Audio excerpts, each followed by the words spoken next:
Se convocó a mesa directiva en la Comisión de Hacienda y de Justicia. Esas comisiones unidas son las que van a dictaminar conforme el proceso parlamentario que está previsto en ley. Entonces, a partir de eso, se recibirán en estos días otro grupo de personas interesadas en el tema.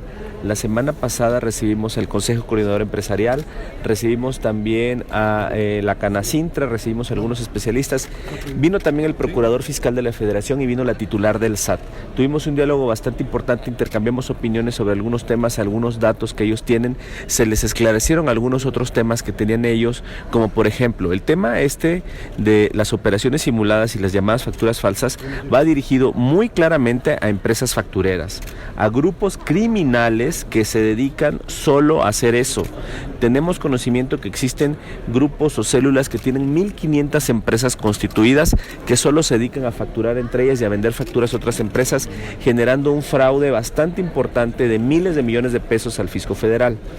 Ellos tenían temor de que esto también pudiera perjudicar a contribuyentes normales, a personas que realicen una labor empresarial normal, y el Procurador Fiscal de la Federación les aclaró que no va a ser así, que no se pretende atacar a empresarios o personas físicas que tengan una actividad normal, y que en todo caso, si tienen alguna irregularidad fiscal, se les invitará a que se pongan al corriente, pero no se ejercerá la acción penal en contra de ellos, sino contra estas empresas que generan un grave daño al país. Diputado, ¿a ustedes han explicado los empresarios por qué se oponen a que se castigue esta facturación falsa? Pues ellos son los menos responsables, ¿no? Pues ellos compran también sus facturas, sí. Pero quienes emiten estos, ¿y por qué se oponen? Yo no entiendo cuál es el peligro que ellos ven. El peligro que ellos ven es que lo que ahora estamos proponiendo es que sea delincuencia organizada y que es un tema de seguridad nacional, y que por razón de eso se le dé prisión preventiva oficiosa a quien se le detecte que está haciendo operaciones simuladas por más de 8 millones de pesos y que además sea con esa intención. Ellos lo que dicen es que en este proceso pueden irse algunas empresas o empresarios que no se dediquen a eso de manera formal, y lo que se les explicó la semana pasada es que tienen razón y que eso no va a ser así, que no es contra empresarios que realizan alguna labor y que, digamos, por algún error pudieran tener una factura que tiene una operación simulada. Todavía tienen que pasar 4 filtros. Primero, una revisión del SAT, y ahí se pueden defender. Luego, ante la Procuraduría Fiscal de la Federación, que supongamos que encuentra que existe un delito, presenta esta querella ante la Fiscalía General de la República. Luego la Fiscalía General de la República, si detecta que es un delito, lo presenta ante un juez, y es un juez federal quien finalmente va a decidir si hay delito o no. Es decir, intervienen 4 instituciones: SAT, Procuraduría Fiscal de la Federación, Fiscalía General de la República y el Poder Judicial de la Federación. Es decir, hay muchos controles para determinar cuando alguien no está cometiendo un delito que pueda sustraerse a ese tema. Pero las personas que sí son delincuentes necesitamos poder tener acciones específicas para bloquearles cuentas, para hacer cateos, para poder meterlos a prisión, porque los fraudes que están realizando son de miles de millones de pesos al año. ¿Y están dispuestos a atender las observaciones, hacer cambios a la minuta? Mira, ya hubo una sesión de Parlamento Abierto bastante amplia en el Senado de la República, donde se incorporaron algunas observaciones o varias observaciones que presentaron los grupos, las cámaras empresariales y empresarios en general.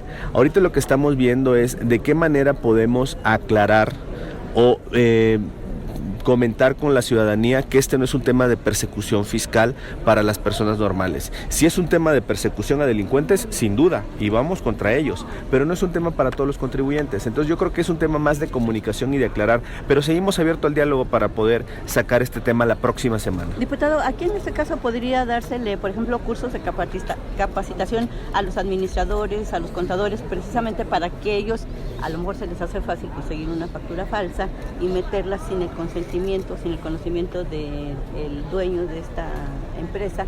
Entonces, ¿ahí qué tendría que hacer para que tampoco estas partes de la administración incurrieran en estos delitos? Tienes razón, yo creo que aparte de una capacitación tenemos que hacer una campaña de difusión bastante importante de cómo va a quedar esta nueva reforma, que ojo, hoy ya es un delito hacer esas operaciones, es un fraude fiscal. La única diferencia es que no es prisión preventiva oficiosa. Eso es lo que estamos impulsando nosotros, que ahora sea prisión preventiva oficiosa para quien comete esos delitos puede ir a la cárcel, pero hoy ya es un delito, hoy quien lo hace y lo hace de manera dolosa puede ir a la cárcel. La diferencia es que hoy en día se da una garantía fiscal. Es decir, después de todo este procedimiento, si se determina que alguien está haciendo un fraude, digamos, por 1, 2, 5, 10 millones, lo que sea, él puede no ir a la cárcel si otorga una garantía fiscal por ese daño. Entonces, ¿qué está pasando? Que algunas empresas se la juegan, por llamarlo de alguna forma, a ver si les cae el SAT, y si les cae, bueno, pues pagan la garantía y ya no van a la cárcel, y eso no puede ser. Los delitos no pueden estar sujetos a pagar o no. Quien comete un delito tiene que pagar, y eso es lo que estamos haciendo, más cuando se tratan de fraudes tan importantes. Oiga, diputado, hablaban de esta cancelación del sello fiscal, que era la muerte de las empresas, decían, pues porque quedan prácticamente pues a atribución, digamos, o a discreción de una parte de una autoridad el hecho de cancelarles el sello fiscal, y de esta forma pues ellos quedan prácticamente inhabilitados para facturar. ¿Se podría reconsiderar esta parte? Fue uno de los principales llamados del sector empresarial. Mira, esa parte del sello no viene en esta minuta que estamos analizando. Aquí estamos analizando 5 leyes: la Ley de Seguridad Nacional, la Ley de Delincuencia Organizada, Código Penal Federal, Código Fiscal de la Federación y no recuerdo otra ley más, pero no está ese tema yo creo que lo tendríamos que analizar en la miscelánea fiscal, pero de alguna manera sí tenemos que imponer alguna sanción a las empresas que se dedican a eso. Si hay empresas que están timbrando a sabiendas de que es algo ilícito, bueno, pues tenemos que revisar a que alguna sanción, alguna determinación para ellas. ¿Esta campaña de la que mencionas, en qué consistiría? Yo creo, eso ya sería un tema del gobierno, entiendo yo, del gobierno, de la Procuraduría Fiscal, de la Secretaría de Hacienda, pues nada más de exponer cuál es la reforma, a qué se debe este tema de las facturas y cuáles son las consecuencias de tener facturas con operaciones simuladas. En realidad las facturas son reales, no es que sean facturas falsas, las facturas son reales, pero no amparan ninguna prestación de servicio ni ninguna adquisición de ningún bien. Pagan el dinero a quien emite la factura y luego sacan el dinero de manera en efectivo y ya se lo reparten quienes hicieron este pago, y esa factura que tienen les sirve para deducir sus gastos y pagar menos impuestos. Ese es el esquema de fraude que se usa. Diputado, su opinión sobre la declaración de Miguel Barbosa el día de ayer. ¿No estuvo fuera de lugar esta opinión? Mira, yo quisiera ser muy respetuoso con las opiniones personales. Yo creo que el gobernador tiene una larga historia de desencuentros allá en el estado, y ciertamente no hay que hacer ningún escarnio de una pérdida de vida. Yo estoy por respetar tanto como el suceso trágico que aconteció, como la opinión del senador Barbosa. Yo lo dejaría, para no generar más polémica en ese tema, como que ya se quede un poco en el pasado. El gobernador ya está abocado a atender su estado y a seguir para adelante. Parece que a los gobiernos morenistas se les olvida que hay un estado laico y como tal deben conformarse, ¿no? Comportarse. Mira, hay un estado laico, pero también existe la libertad de expresión. Yo creo que es válido tener una convicción sobre alguna creencia, todos la podemos tener. Esto no debe de influir en el ejercicio de gobierno. Es decir, un servidor público, un gobernante puede tener una creencia religiosa y una convicción, es válido, pero lo que no es válido es que esto influya en el ejercicio de gobierno, y yo creo que así se está haciendo por todos los gobiernos de Morena. Ni los panistas, ¿eh? No, yo creo que así se está haciendo.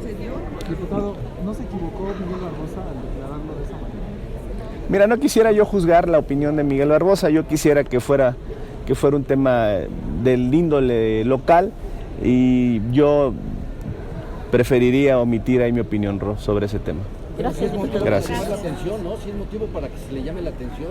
¿Cómo es posible que ubique un asunto tan trágico de esa forma? Yo coincido en que sobre tragedias y sobre la vida o la pérdida de vidas no debe hacerse escarnio ni tocar el tema de manera perniciosa. Yo sí coincido en ese tema, sin embargo reitero que ahí podían tener una serie de desencuentros ya añeja, y en ese sentido pues yo creo que lo mejor que haríamos todos es darle la vuelta a este tema y seguir gobernando para Puebla y por lo mejor de los poblanos. ¿Puede darle la vuelta a este asunto tan delicado?